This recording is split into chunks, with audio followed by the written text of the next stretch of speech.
Good morning and welcome to Career Coffee Shop. This is our 11th episode, bringing you some of the best resources and employment opportunities Gainesville has to offer.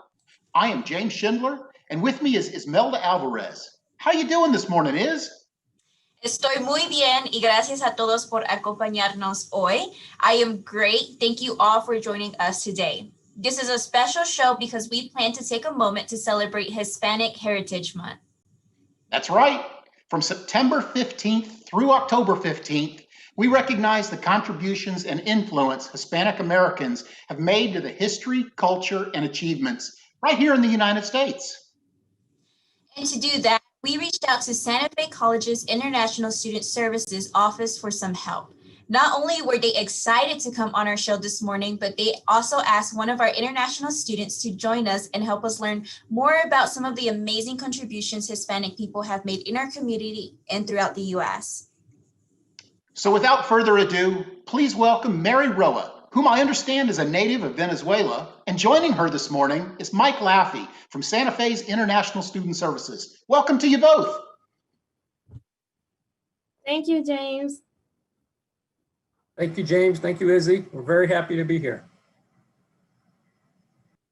Thank you. Sorry. I was going to say, Mary, if you could tell us a little bit about Hispanic Heritage Month and what that means to you, it would be great.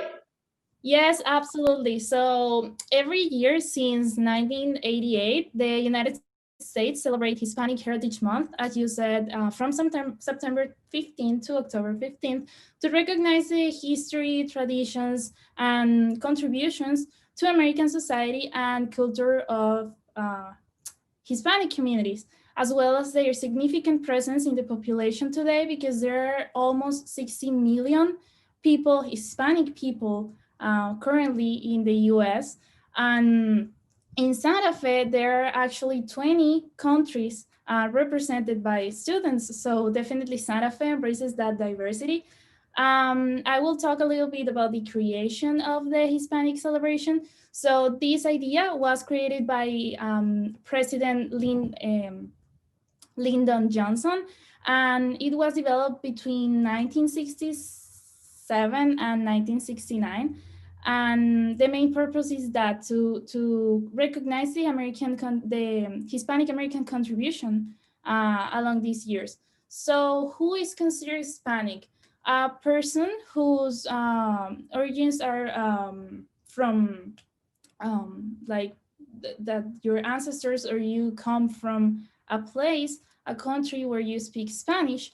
And what is the difference between Latinos and Hispanics? I think this is a really important topic because when I was a little, I didn't know how to recognize myself. Should I say that I am a Latina? Should I say that I'm a Hispanic? So the main difference is Latinos are referenced by geography.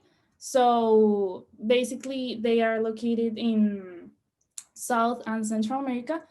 And Hispanic refers to language. So every people that speaks Spanish is considered a Hispanic person. So there are a lot of people, a lot of famous people, and I will mention some of them. So there is Carolina Herrera, Carlos Slim,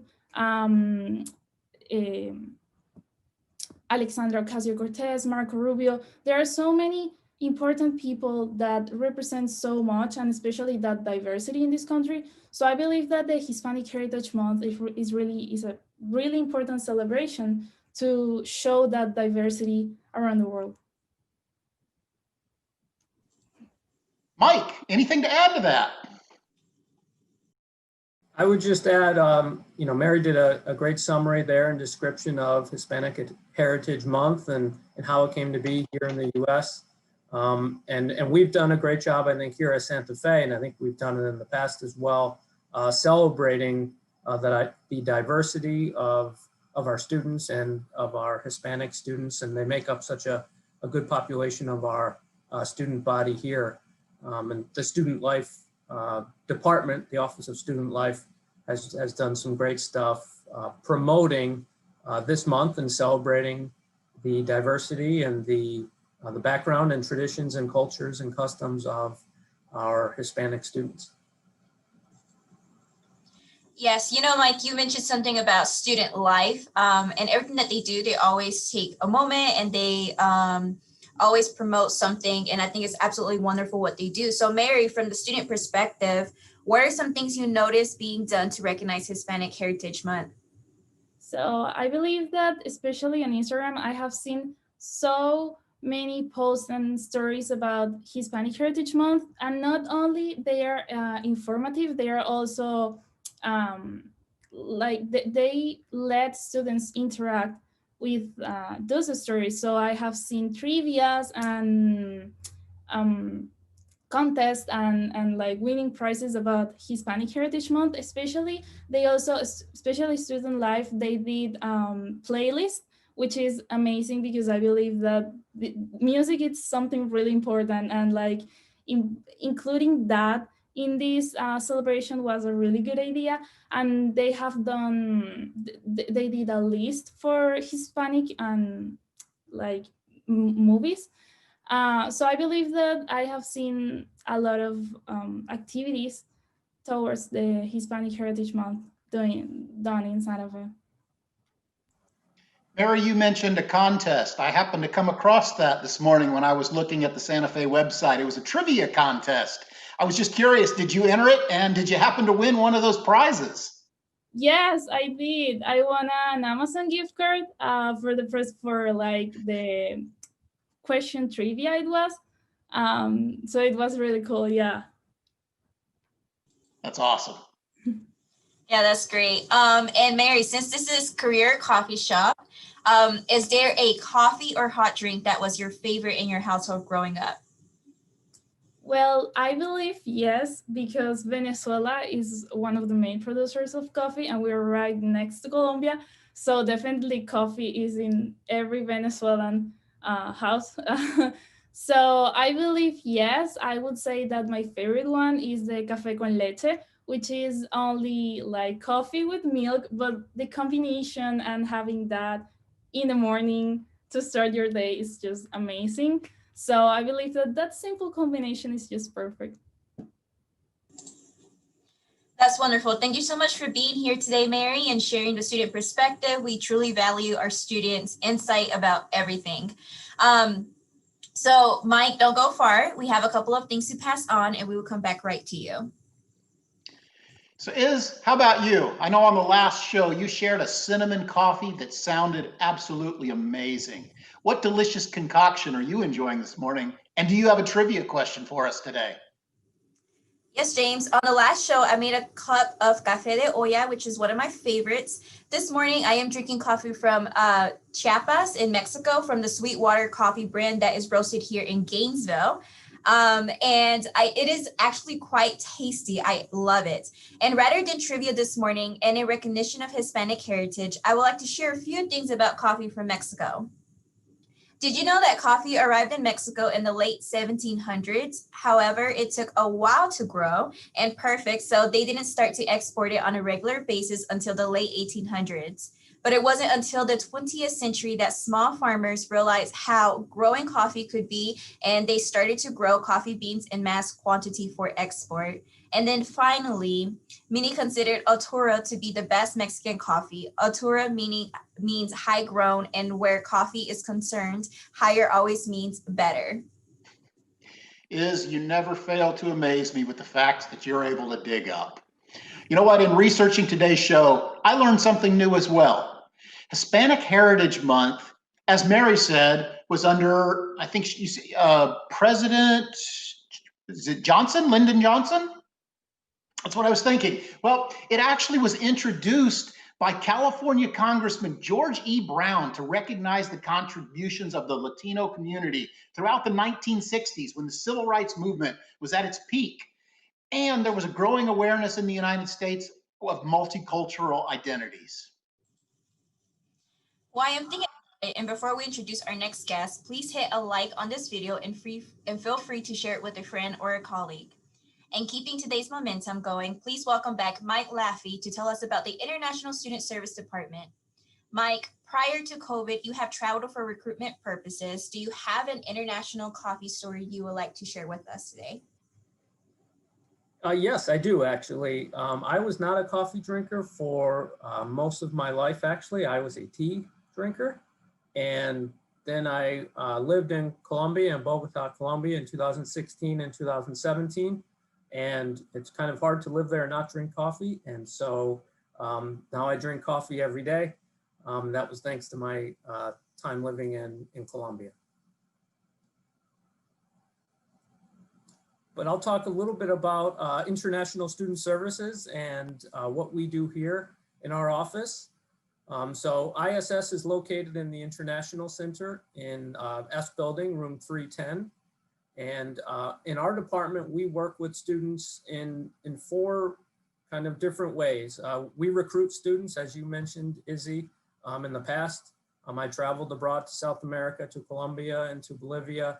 My predecessors traveled to Ecuador and Brazil as well in previous years and attended fairs, visited local high schools, met with students, met with parents, and talked about Santa Fe, what we have to offer to students in Santa Fe. Obviously, this year, 2020, has been quite a different experience in terms of recruiting, and we've done more virtual recruitment efforts, meeting with students just like this on Zoom and in different ways to be able to connect with them and still deliver that information that they want to hear. So we recruit students. We also assist students throughout the admissions process. So once a student starts their application, they would work with one of our admissions specialists, either Tatiana Velasco or Karen Lopez, to make sure that they not only complete the online application, but then submit the required supporting documentation, because the international student application process is a little different to the domestic application process here at Santa Fe. We also do orientation for students. So international students attend a different orientation program that our office, together with Student Life, together with Marina Jordan, who's the coordinator for international student support and advising, we offer a 2-day orientation that deals with both the immigration regulations and kind of adjusting to life in the United States in Gainesville and learning more about what it's like to be a student here at the college. So we handle the orientation as well. And then we are the advisors for students while they are current students here. And so that's something that I think is common at community colleges around the country, where an international office will work with students from the minute that they apply all the way through until graduation. And so we, in ISS, we serve as the international advisors. So anything that's related to F1 visa regulations, whether it would be maintaining a full course load of 12 credits or more in the fall or spring semesters, holding valid health insurance for the duration of the student's program here at the college, applying for employment authorization, getting a social security number, and then anything else that's somewhat related to traveling internationally, making sure that if you do leave the country, you will be able to return with your visa documents.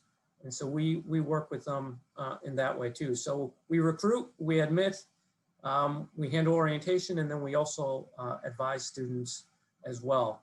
We offer workshops throughout the semester in every fall and spring semesters on different topics. So we've had them on the basics of F1 regulations, so the students understand what type of visa they have, what type of status they have in the country, and that they understand the fundamentals and the basics surrounding that. It's our job, obviously, to advise students on how that works, but we think it's important that, since the visa is in the student's passport and it's in the student's name, we think it's important that they understand the most important regulations that surround that, because it affects the student directly.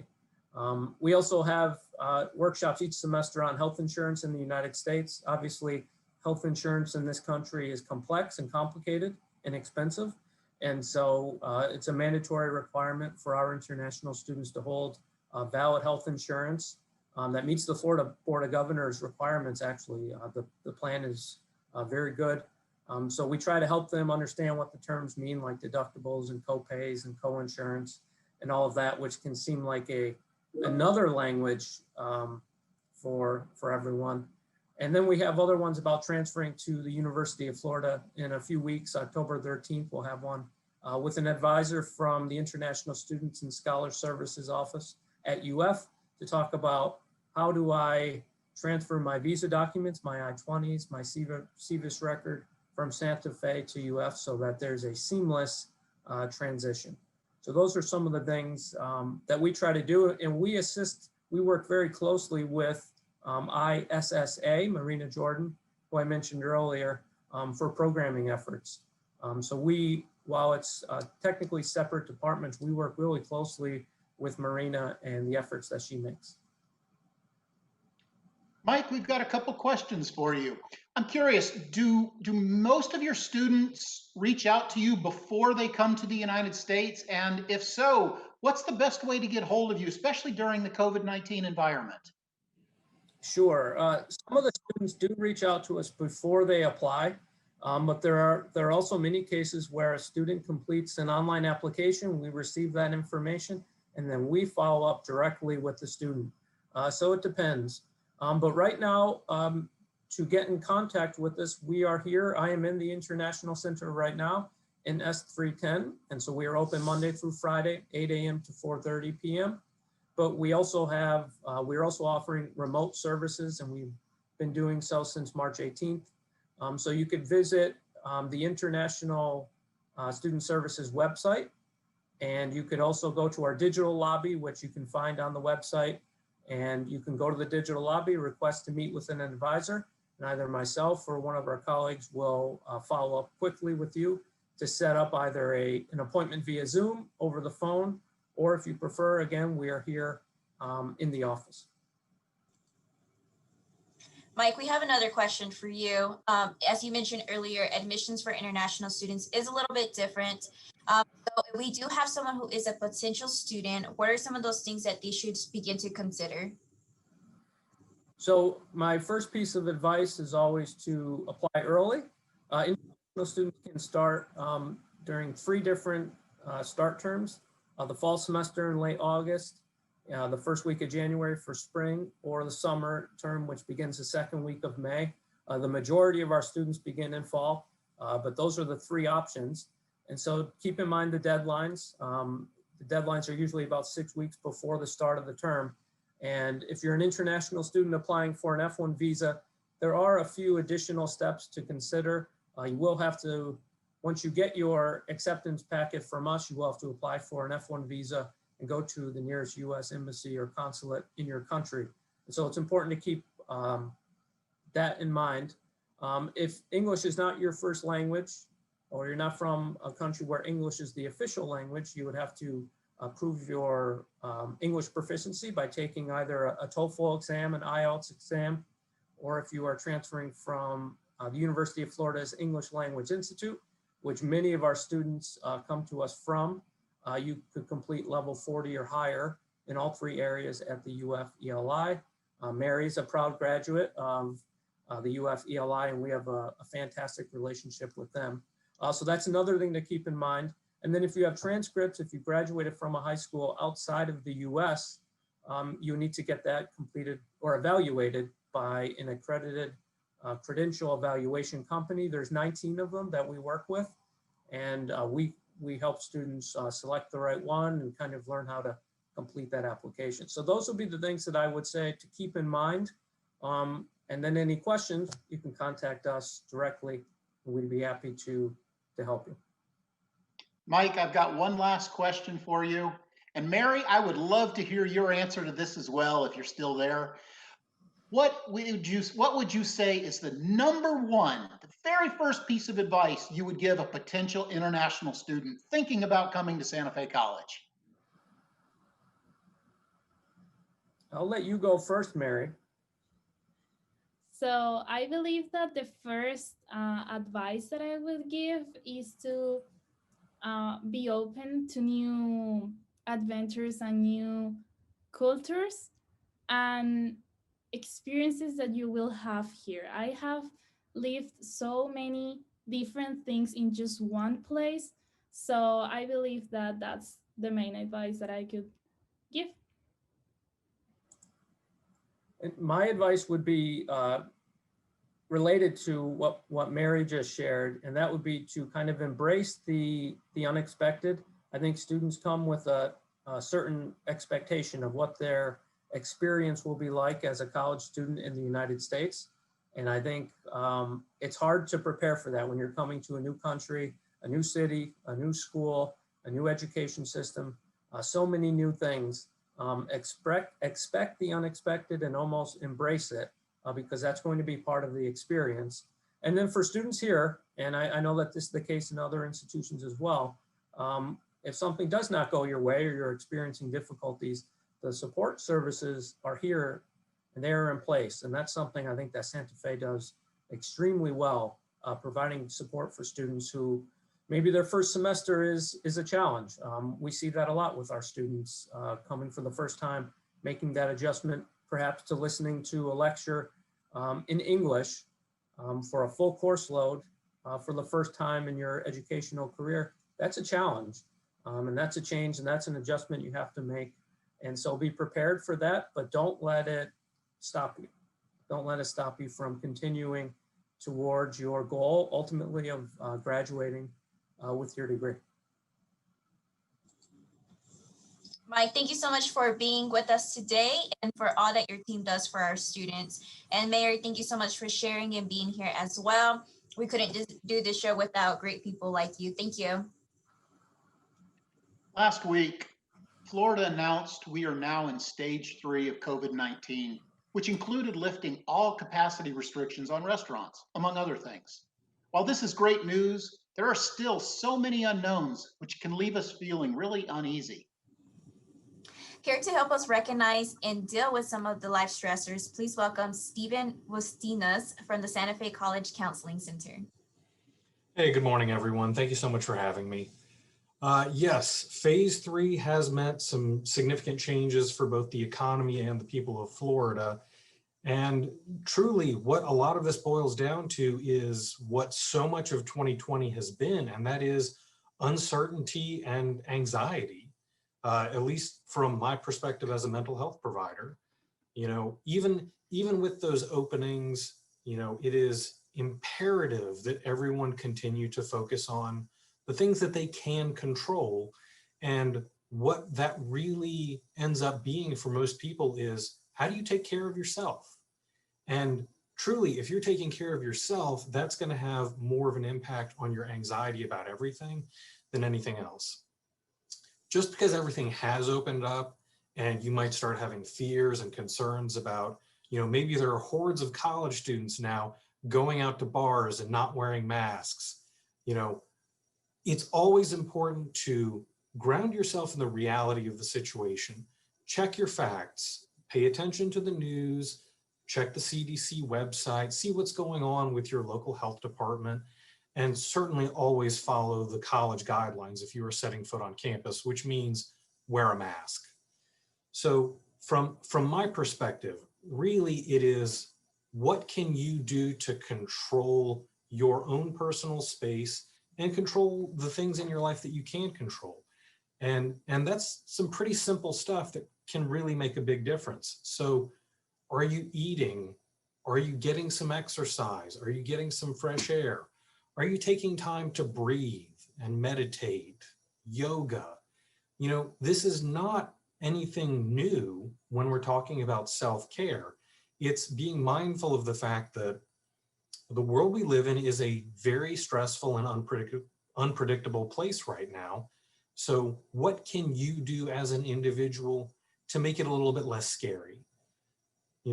If you are having to go out and, go to the grocery store, do what you feel comfortable with doing. If something feels unsafe or uncomfortable to you, you don't have to do it.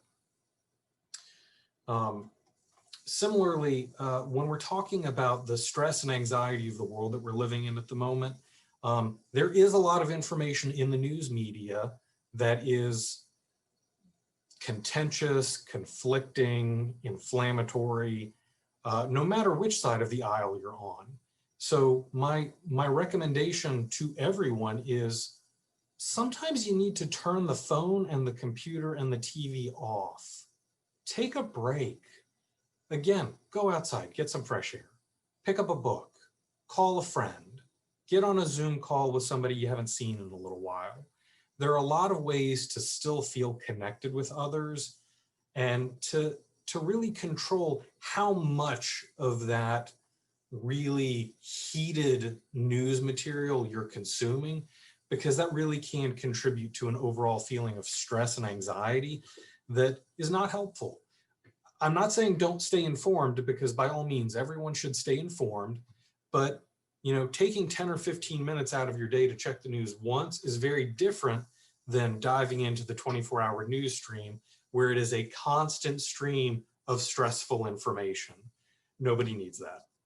So are you eating? Are you exercising? Are you sleeping? Are you finding ways to rest and relax? Wear a mask. Those are my best recommendations for coping with the stress and anxiety of Florida's recent reopening. So yeah, thanks for the opportunity to share those thoughts. Mike, got a couple quick questions for you. Sure. First, what Santa Fe centers, I know you're part of Santa Fe College, what Santa Fe centers are you located and available? So right now, given the coronavirus, we are functioning primarily based out of the Northwest campus as usual, but most of our services are being offered through Zoom and phone appointments. To schedule those phone or Zoom appointments, currently enrolled students just need to call our office at 352-395-5508, or they are more than welcome to email us at counseling, COUNSELING, at sfcollege.edu. We are very happy to provide whatever support we can to students, regardless of what they're struggling with, whether it's stress and anxiety related to the coronavirus, or they're worried about a test or a breakup, or they're struggling with depression, anxiety, suicidal thoughts. We see a lot. Can you talk a little bit about you were talking about students coming to you and with everything that they're dealing with, but can you talk about confidentiality, please? Absolutely.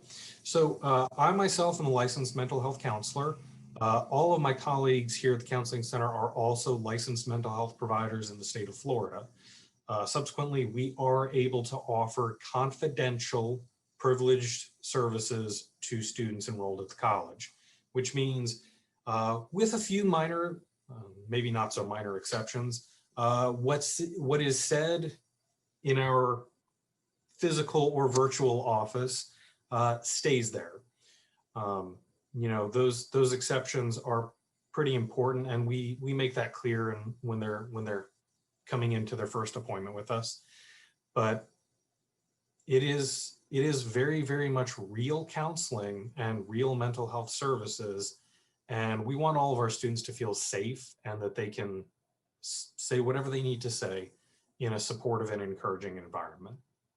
And I would also say that all of the staff have received training in telemental health as well, given the pandemic, so that we are all readily able to provide services through a number of different modalities.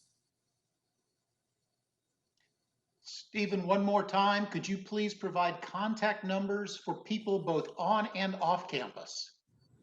Happy to. So the phone number is going to be 352-395-5508, and that will get you to the Counseling Center's front desk. The email is counseling, COUNSELING, at sfcollege.edu. We are readily available to help, so give us a call, send us an email, and we're more than happy to do what we can. Steve, thank you so much for being here today. I think mental health is a topic that needs to be talked about and is very, very important. So thank you once again for being here and sharing all that you did. Thank you so much for everything you all are doing and for this opportunity. I really appreciate it. With that said, it's time once again for my favorite part of the show, Career Corner. That's right, Jane. Today, we have 3 employers with us to tell us about their businesses and why it is an amazing place to work. And of course, to let us know what positions they need to be filled right away. So stick around. If you have questions as we work our way through the presentations, please submit them via the chat function, and we'll do our best to address them during the broadcast, or if not, get them to the appropriate person for follow-up. Now, who loves music? I know I do. Romance author Georgia Cates said it perfectly. And I quote, "Music is what feelings sound like." End quote. Isn't that nice? Please welcome Katrina from Shining Star Music Academy. Hello, nice to be here. Thanks for having me. Yeah, I'd like to Welcome. tell you, should I just jump right in? Tell you a little bit about us? Please do. All right, great. My name is Katrina.Jaynes, and I'm the director, the owner of Shining Star Music Academy, and one of our teachers. We are a group of teachers who teach in person primarily now, believe it or not. We're pretty much back in person. And we teach at the student's home. Instruments that we teach are piano, guitar, and voice. We love teaching. I hire teachers to work with me who want to see our students grow and thrive in music, as well as learn the discipline and the fundamentals, of course, of music and reading music. I love to invest in my teachers. I think this is such a great opportunity for us to both grow in this relationship of how do we get the best out of our students. So you should leave your day of teaching with a big smile on your face. We are currently hiring 2 teachers part-time for piano, voice, or guitar, or if you teach 2, fantastic. And we're super flexible. So some of our teachers teach 2 hours a week and some teach up to 16 hours a week. And that would be really considered full-time.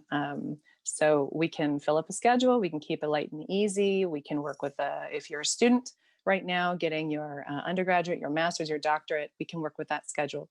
We're a little bit different than if you teach on your own, meaning that working with an academy is very structured. We expect our students to commit to regular weekly lessons, which is really important for their growth, but it's also important as a teacher to be able to make this a career and to be able to see that growth in your student is really exciting. So a very regular job. We drive to students' homes, so a vehicle is necessary. And a good candidate for us would be someone with excellence in their instrument, of course, but a desire to teach, a love of working with others, versatility, and that if there's a problem that needs to be solved or it's just not working, what you're trying to do, that we come together and we problem solve. So we don't just follow a book when we teach. Teaching experience isn't necessarily required. So if you have less experience, then still reach out to me. But you definitely need a history of years of private instruction in your instrument, as well as performance experience. And I think I said you'd need a vehicle for lessons. And if right now is not the right time, we are hiring on a pretty regular basis as we grow, praise God. So if you are thinking January, February, your schedule's opening up, you need a job, reach out to me in advance because we are pretty flexible. Our goal is to motivate and inspire students and to grow together. So it makes it a very positive work environment. The pay starts at $30 an hour. And if you are interested, we ask for a resume, as well as a cover letter that describes your musical education, your performance experience, your availability, and the amount of hours that you might hope for, you might need in a position like this. That's pretty much it. Katrina, a couple questions for you. Sounds like a lot of what you do, you've embraced the COVID-19 virtual environment as far as reaching out and working. What's the best way to get hold of you if someone is interested in applying? And what's the best way if somebody's interested in taking some of your classes? So if someone's interested in applying, email is great. So Katrina@shiningstarmusicacademy.com works well. You can go to the website and find a contact information at the bottom of every page, shiningstarmusicacademy.com. And if you would like to take lessons, same thing. Email's always good, any time of day or night, and I will get right back to you. And we are teaching online as well, but interestingly enough, we are primarily in person again now. So as you were talking, I was like, you know what? Once upon a time, I used to play the clarinet myself. What is the youngest and oldest student you have worked with? And could I possibly be taught? Oh yeah, so any age. My oldest student, 80.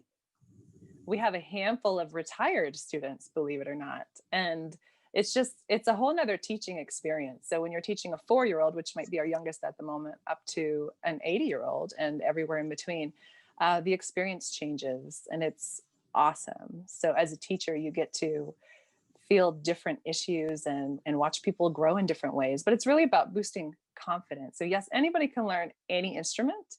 You just need to have the desire to do it. And the teacher who, again, loves what they're doing and is seeking how to help you find what really ticks for you, what makes this enjoyable so that you're going to practice. It's not a job. You want to do it. So age 4 for private lessons is about the beginning. Katrina, one last question, and this is just my being nosy. I imagine you probably play multiple instruments. What's your favorite? I always get this question. Piano and voice at the same time would have to be my favorite. I can't pick between the two, but this is a very loud musical house with these few minutes I meant everybody leave because usually it's drums being banged and trumpets being blown. Yes, but piano and voice. That is awesome. Thank you so much, Katrina, for being here today. And thank you for the beauty that your business helps bring into this world. Thank you. Thank you. Next up, a returning star, please welcome back Daniella from Infotech, located in Up and Coming Celebration Point. Daniella, the floor is yours. Thank you, Iz. It's good to be here. Thank you for having me. As you mentioned, we are Infotech. We are a software company here in Gainesville, Florida. We're actually started by 2 UF professors, and we've been in business for over 40 years. I'm here to tell you all about some exciting opportunities that we have open right now, some positions that we have open. Before I jump into that, I just kind of want to give a little bit of a background on who we are and what we do and how that might tie into what some of your students are looking to go into. So we, as I mentioned, are a software company, but we have all of those arms and legs teams, if you will, that support all the different functions of the company.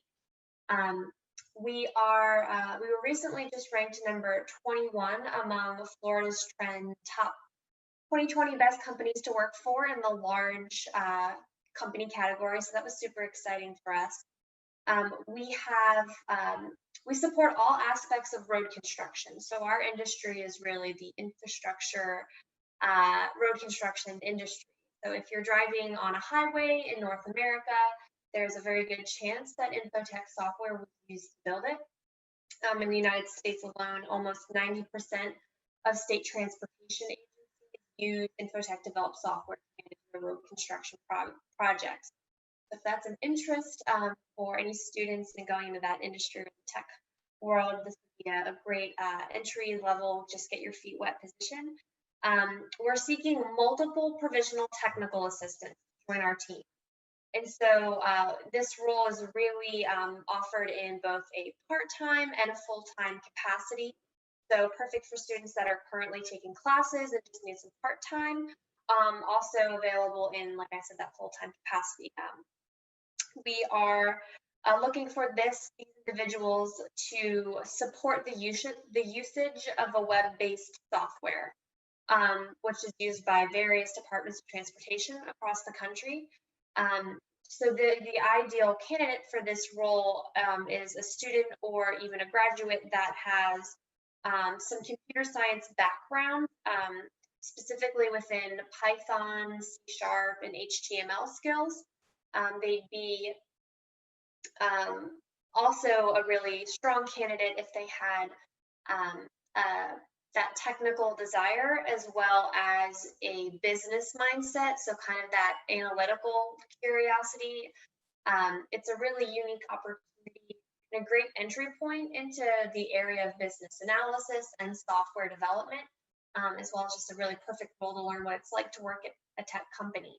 The position is currently open. We have more details about the position on our website at infotechinc.com/careers. We are currently operating in a fully remote capacity at Infotech, but we are, of course, very flexible on the remote work in this setting. We will be looking to fill this position either even just starting later this fall semester or even sometime in the spring semester. Katrina said it herself as well. We're also just very flexible, and I think that's during the pandemic. So if any students are interested in applying or would like to reach out to me to talk more about the role, they can email talent@infotechinc.com, and I'd be happy to connect with them. Thank you so much for sharing. We do have a question for you. What qualities do you look for someone to work at Infotech? Great question. I think it's in the name. We are looking for individuals that are tech curious. So that doesn't mean they need to be a software developer to work at a software development company, but that desire should be there to learn new softwares and systems. Specifically for this technical assistant role that we're looking for, a quality, as I mentioned, is that analytical mindset. You know, if you're someone that is always asking the why behind the question, you want to know how it's working, and also being very customer centric. The purpose of this role and many of our roles is serving our customers, whether they're internal employees or external customers. That service is a quality that we look for as well. Daniella, one more question, and this is more of a personal experience. Before COVID, I had a chance to visit Infotech, and I got to participate in a brainstorming session that was really neat. It was very unique, and it offered everyone that was there the opportunity to come up with ideas and projects that Infotech would then consider pursuing. Can you tell me a little bit, or tell us a little bit about this concept? And second, have you been able to adapt this to the remote or the virtual environment that you've shifted to? Yes, so we one of our core pillars at Infotech is innovation. So innovation, integrity, and insights. And so that brainstorming session that you were referring to, James, was kind of really to innovate within Infotech, within our community, to engage our employees and our customers.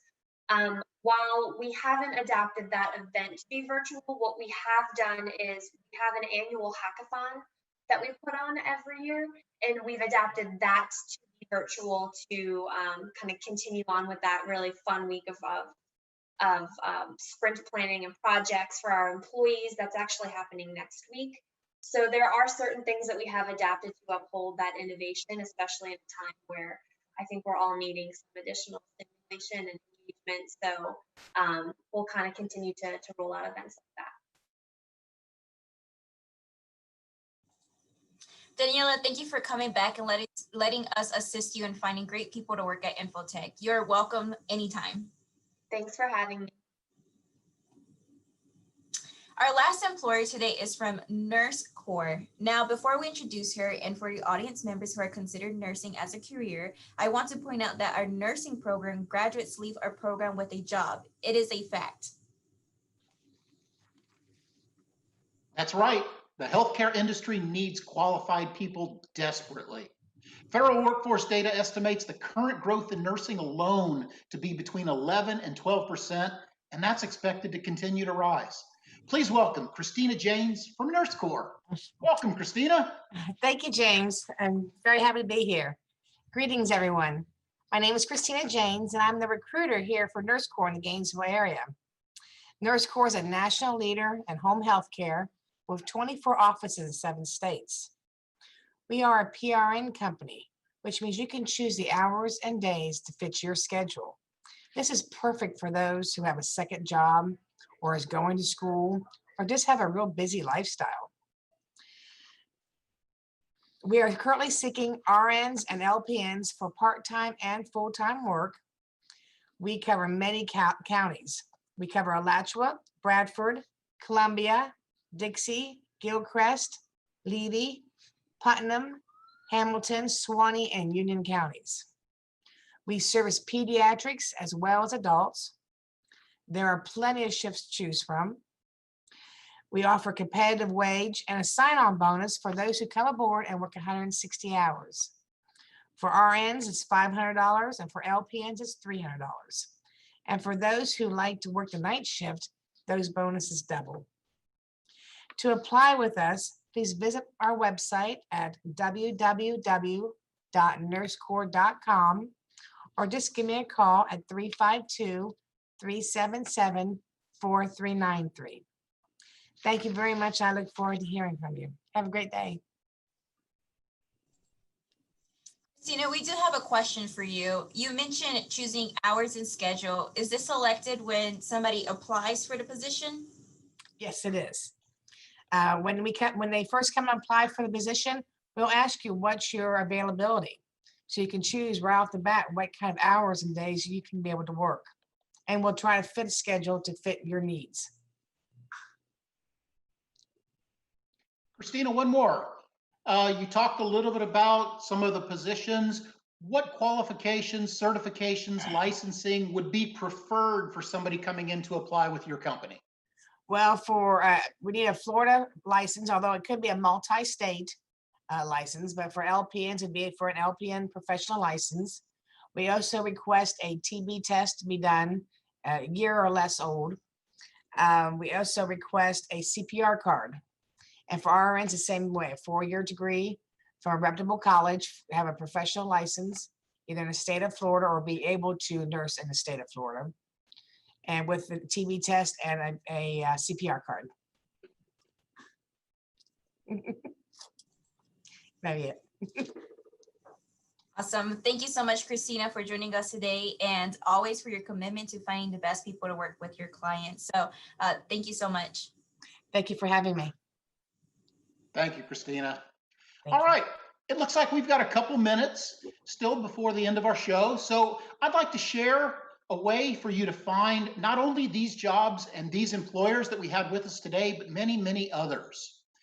If you go to, I'm going to share a screen real quick. If you go to the Santa Fe College website, just the homepage, and our lovely communications team has just added this. This is our homepage recognizing Hispanic Heritage Month. But if you scroll down just a little bit, you're going to see this right here that says local jobs. By clicking on the local jobs screen, it's actually going to allow you to view all of the work opportunities that we have listed, which, as you may see from the screen, is currently 163 postings. And looky there, the very first one, Infinite Energy, City of Gainesville. So again, lots of different positions, not only limited to Santa Fe students, but we reach out to employers in this area. I've got employers though all the way up in, I've got a zoo that's in Georgia, just actually took on another zoo in North Cincinnati, or not Cincinnati, I'm sorry, Chicago. So again, lots and lots of opportunities. If you missed something, you're looking to get in contact, reach out to one of us. Also, check out the job board. All right. Well, that's what we've got for you today, and it looks like that's the end of our show. Our next show is slated for October 22nd at 10 a.m., which is just 9 days before Halloween. So who knows what kinds of spooky and creepy things we can dig up, pun intended, between now and then. And more importantly, don't hesitate to reach out to us if you have any questions about anything. From all of us at Career Coffee Shop, while we weather the storm, we want you to know we're here for you and we're committed to your success. Thank you. Stay Thank safe you. the rest of your day. See you next time. See you next time. See you next time.